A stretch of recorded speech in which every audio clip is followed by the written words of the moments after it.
தூய்மை பணியாளர்களுக்கு 3 வேளைகளும் கட்டணமில்லா உணவு வழங்க தமிழக அரசு அரசாணை பிறப்பித்துள்ளது. முதல் கட்டமாக சென்னை மாநகராட்சியில் இந்த நடைமுறை அமல்படுத்த உள்ளதாகவும், இதன் பிறகு படிப்படியாக மற்ற உள்ளாட்சி அமைப்புகளுக்கும் அமல்படுத்தப்படும் என்று தெரிவிக்கப்பட்டுள்ளது. தூய்மை பணியாளர்களுக்கு காலை, மதியம், இரவு என 3 வேளைகளும் இலவச உணவு வழங்க தமிழக அரசு உத்தரவிட்டுள்ளது. அதிகாலையிலே பணியினை தொடங்கி விடுவதால் அவர்களால் வீட்டில் காலை மற்றும் மதிய உணவு தயார் செய்ய சிரமம் ஏற்படுகிறது.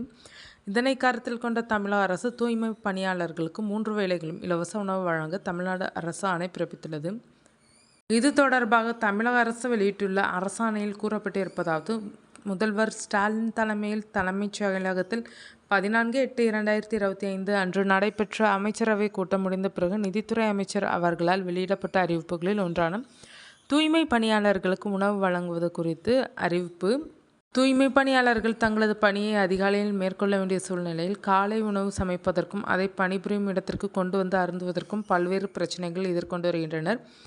இப்பிரச்சனைகளுக்கு தீர்வாக நகர்ப்புற உள்ளாட்சி அமைப்புகளில் பணியில் ஈடுபடும் பணியாளர்களுக்கு காலை உணவு அந்தந்த உள்ளாட்சி அமைப்புகளால் இலவசமாக வழங்கப்படும். இத்திட்டம் முதற்கட்டமாக பெருநகர சென்னை மாநகராட்சியில் செயல்படுத்தப்பட்டு படிப்படியாக மற்ற நகர்ப்புற உள்ளாட்சி அமைப்புகளுக்கும் விரிவுபடுத்தப்படும். இவ்வாறு அதில் கூறப்பட்டுள்ளது: தமிழக அரசு ஏற்கனவே அறிவித்தது போல நகராட்சி நிர்வாகம் மற்றும் குடிநீர் வழங்கல் துறை அறிவிப்பின் படி தூய்மை பணியாளர்களுக்கு காலை, மதியம், இரவு என 3 வேளைகளும் உணவு வழங்கப்பட உள்ளது. சென்னை மாநகராட்சிக்கு உட்பட்ட மத்திய, வடக்கு மற்றும் தெற்கு வட்டார பகுதிகளில் பணிபுரியும் மொத்தம் 29,455 பணியாளர்களுக்கு தெரிவிக்கப்பட்ட இடங்களில் உணவு வழங்கப்படும். காலை 5:30 மணி முதல் 6 மணி வரையில் 166 இடங்களில் 5,159 எண்ணிக்கையில் உணவு வழங்கப்பட இருக்கிறது.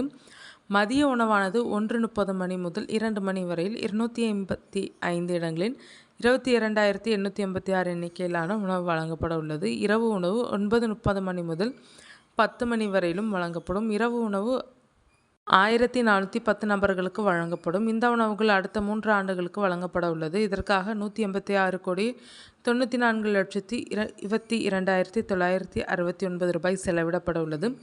தூய்மை பணியாளர்களுக்கு உணவு வழங்கும் தொடர்பான திட்டத்தை கண்காணிக்க திட்ட மேலாண்மை ஆலோசகர் சென்னை மாநகராட்சியால் நியமனம் செய்யப்பட உள்ளார்.